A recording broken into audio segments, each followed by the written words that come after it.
கடன் வாங்குவதாக தகவல் கிடைக்கிறது. ஆக இவ்வளவு கடன் வாங்க வேண்டிய அவசியம் இன்றைக்கு வருவாய் அதிகரிச்சிருக்குது. 2024-25 நிதிநிலை அறிக்கை ஒப்பிட்டு பார்க்கின்ற பொழுது 2021-22 2020-21 விட கூடுதல் வருவாய் 2024-25 கிடைச்சிருக்கு. சுமார் 1,35,000 கோடி வந்திருக்குது. அப்படி வருவாய் அதிகரித்திருக்குது, கடனும் வாங்குறாங்க, புதிய திட்டம் இல்லை.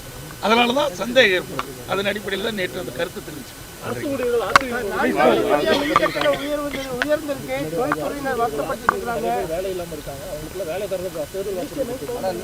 அதாவது திராவிட முன்னேற்ற கழக தேர்தல் அறிக்கையில் திராவிட முன்னேற்ற கழகம் ஆட்சிக்கு வந்தால் அரசு பணியிடங்கள் 4 லட்சம் காலியாக இருக்கின்றது, அதை நிரப்பப்படும் என்று அந்த அரசு ஊழியர்களை ஏமாற்றி இளைஞர்களை ஏமாற்றி வாக்களை பெறுவதற்காக அந்த அறிவிப்பை கொடுத்தாங்க.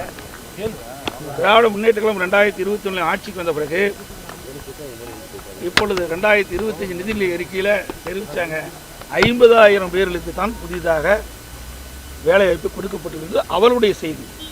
ஆக 4 லட்சம் காலி பணிகளை இதுவரை நிரப்பவில்லை. அவள் கொடுக்கப்பட்ட வாக்குறுதியை நிறைவேற்றவில்லை. அது மட்டும் இல்லை, இந்த 4 ஆண்டுல கிட்டத்தட்ட ஓய்வு பெற்றோருடைய எண்ணிக்கை அதிகம்.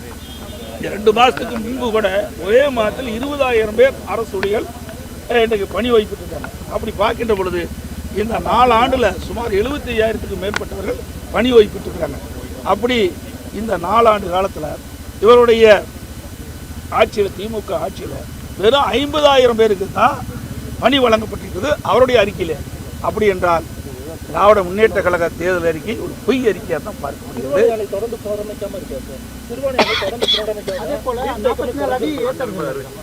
அதிமுக ஆட்சி இருக்கின்ற போது நீண்ட காலமாக தூர் வாரப்படாமல் இருந்த அணைகள் எல்லாம் தூர் வாரத்துக்கு நடவடிக்கை. ஏன் மேட்டூர் அணையை சுமார் 83 ஆண்டு காலம் தூர் வாராது, மிகப்பெரிய அணை.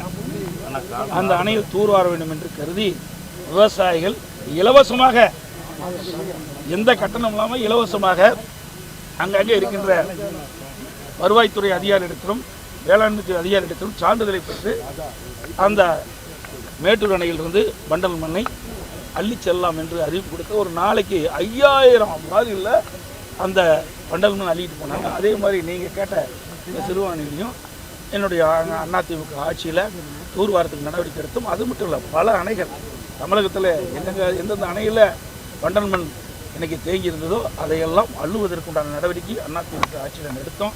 ஆனால் ஆட்சி மாற்றத்துக்கு பிறகு இதுவரைக்கும் அந்த அணை தூர் வருவதாக எனக்கு கிடைத்த தகவல்படி இல்லை என்றுதான் பார்க்கிறோம். வல்லவன் செயலி இப்போதே பதிவிறக்கவும்.